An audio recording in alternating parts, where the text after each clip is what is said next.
రంగారెడ్డి జిల్లా అమనగల్లు పట్టణంలోని శ్రీ లక్ష్మీ గార్డెన్ లో ఇందిరా మహిళా శక్తి సంబరాల్లో కల్వకుర్తి నియోజకవర్గంలోని 4 మండలాల మహిళా సంఘాలకు చెక్కులు పంపిణీ కార్యక్రమానికి కల్వకుర్తి ఎమ్మెల్యే కసిరెడ్డి నారాయణ రెడ్డి ముఖ్య అతిథిగా కార్యక్రమాన్ని ప్రారంభించారు. అమనగల్లు, కడతాల్, మాడుగుల, తలకొండపల్లి మండలాల పరిధిలోని 2378 మహిళా సంఘాలకు గాను 2,29,62,948 రూపాయల రుణాలు మంజూరైనట్టు తెలిపారు.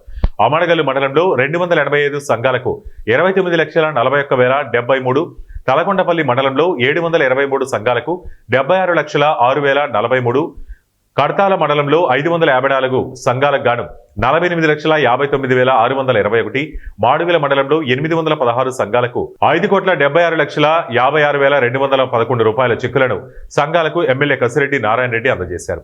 అనంతరం ఎమ్మెల్యే మాట్లాడుతూ రాష్ట్ర ప్రభుత్వం ఎన్నికలకు ముందు ఇచ్చిన హామీలకు అనుగుణంగా మహిళల సాధికారతకు ప్రభుత్వం అధిక ప్రాధాన్యతనిచ్చి మహిళా సంఘాల ఆర్థికాభివృద్ధికి బాటలు వేస్తుందని, మహిళలకు వడ్డీ లేని రుణాలను అందిస్తుందని తెలిపారు.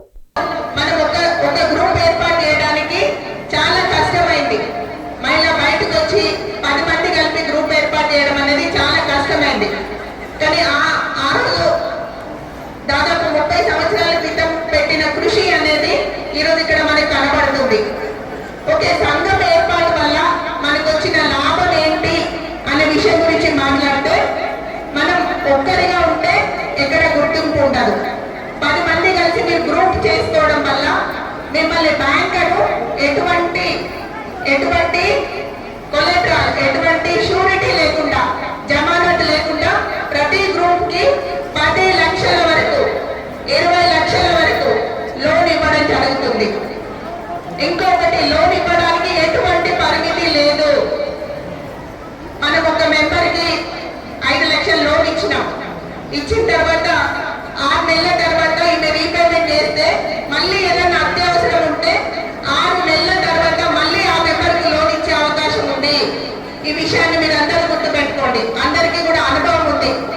ఇచ్చిన సంఘంలో ప్రయాణం చేస్తూ ఉంటుంటే ఒక్కొక్క నెలకు 330 కోట్ల రూపాయలు ఆర్టీసీ కోసం మన గవర్నమెంట్, రేవంత్ రెడ్డి గారి గవర్నమెంట్ కష్టం ఉంది అని చెప్పి మీకు అందరూ కూడా తెలియజేస్తా ఉన్నా. ఇది అందరికీ మహిళలకు ఇది సహకారం చేస్తున్నది కాదా అని నేను అడుగుతున్నా. మిమ్మల్ని రేవంత్ రెడ్డి గారు ప్రమాణం చేసిన, సీఎం ప్రమాణం చేసిన 48 గంటలకే ఇది సైన్ చేసి ఉచితంగా అదే రోజు నుంచి మహిళలకు ఉచితంగా ప్రయాణం ఎక్కడైనా రాష్ట్రంలో తిరుగుతా ఉన్నాం. ఒక ఇల్లు నడిపిస్తున్నారు అంటే ఒక కుటుంబం నడవాలంటే ఎన్నో బాధలు ఉంటాయి, ఎన్నో సమస్యలు ఉంటాయి. మీకు